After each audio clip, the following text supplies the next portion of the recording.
वो जो आसिफ जरदारी है, आसिफ जरदारी, तुम्हारा तो मैं ये कहूंगा कि जब गीदड़ की मौत आती है तो शहर की तरफ भागता है।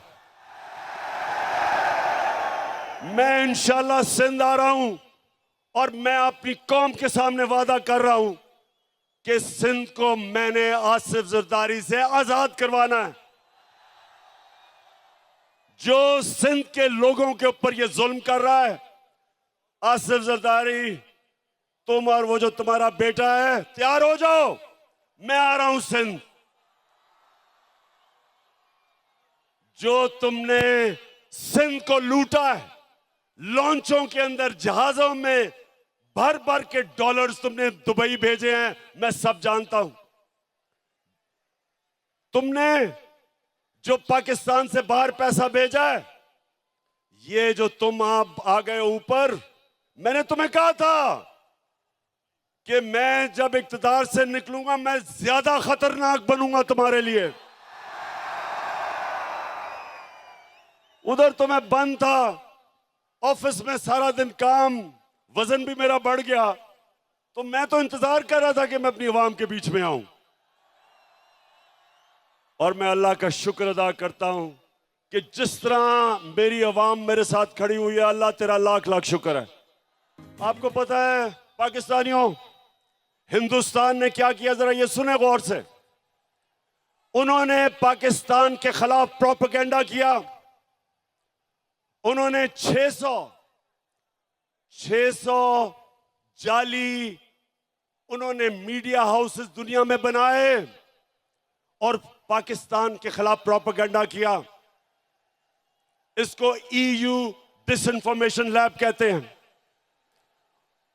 और आपको पता है कि उन्होंने किसको बाहर से प्रोपेगेंडा में किसको निशाना बनाया? एक थी पाकिस्तान की फौज और दूसरा था इमरान खान। हिंदुस्तान ने क्यों पाकिस्तानी फौज और इमरान खान को निशाना बनाया?